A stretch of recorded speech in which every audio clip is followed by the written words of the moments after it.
Assalamualaikum warahmatullahi wabarakatuh. Saya Ujang Ahmad Aliandre, mahasiswa Program Studi Manajemen Universitas Nusa Putra. Di sini saya akan membahas mengenai return dan risiko portofolio. Sebelum membahas mengenai return dan risiko portofolio, kita harus mengenal terlebih dahulu apa itu investasi. Investasi adalah salah satu faktor strategis dalam kegiatan perekonomian. Investasi juga biasa disebut dengan penanaman modal. Investasi adalah aktivitas penanaman uang atau modal dalam bentuk aset berharga untuk tujuan memperoleh keuntungan. Pihak atau orang yang melakukan investasi disebut dengan investor. Ada banyak alasan yang menyebabkan seseorang mau melakukan investasi. Di antaranya adalah persiapan untuk berkeluarga, untuk menyekolahkan anak, mengurangi tekanan inflasi, dan lain sebagainya. Pengelolaan uang yang baik dengan melakukan investasi berarti seseorang ingin mempunyai masa depan yang lebih baik. Kemudian investor. Investor merupakan setiap orang atau entitas lain seperti perusahaan yang memberikan modal dengan harapan menerima pengembalian finansial, bahkan lebih banyak dari apa yang ditanamkan sebelumnya. Tujuan investor melakukan investasi adalah meningkatkan kesejahteraannya. Sumber dana investasi dapat diperoleh dari dana yang dimiliki saat ini seperti penyisihan sebagian dari pendapatan dan bisa juga berasal dari tabungan yang sudah ada. Investor tentunya memiliki harapan peningkatan kesejahteraan di masa mendatang ketika investor menginvestasikan dananya saat ini, yaitu dengan pengorbanan mengurangi konsumsi saat ini untuk peningkatan konsumsi di masa yang akan datang. Kemudian ada return dan risiko. Ketika investor melakukan investasi, tentunya investor tersebut akan mempertimbangkan dua hal, yaitu return dan risiko dari investasi yang akan dilakukan. Return adalah imbalan atas keberanian investor menanggung risiko, serta komitmen waktu dan dana yang telah dikeluarkan oleh investor sehingga memperoleh imbalan di masa mendatang.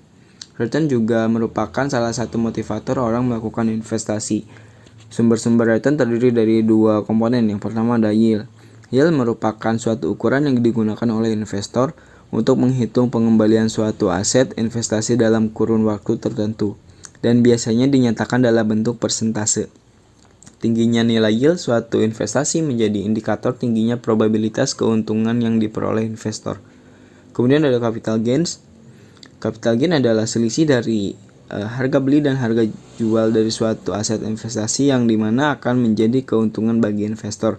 Oleh sebab itu, capital gain dapat dikatakan sebagai keuntungan modal yang diperoleh oleh investor dari hasil penjualan aset atau menjual aset investasi yang dimilikinya. Kemudian ada risiko. Risiko berhubungan dengan ketidakpastian dari imbalan yang akan diperoleh. Risiko adalah kemungkinan perbedaan antara return aktual dan yang diterima dengan return yang diharapkan.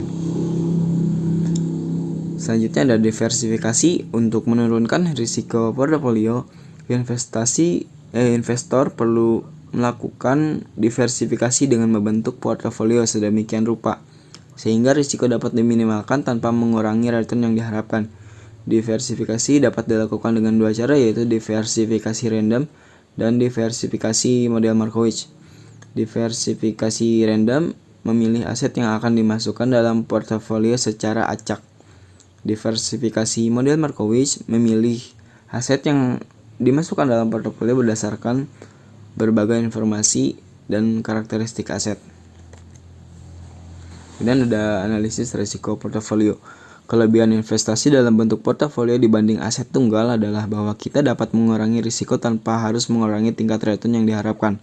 Logika yang dipakai adalah konsep portofolio hampir mirip dengan logika pengurangan risiko dalam prinsip asuransi, di mana perusahaan asuransi akan mengurangi risiko dengan membuat sebanyak mungkin polis asuransi. Kemudian ada estimasi return dan risiko. Estimasi return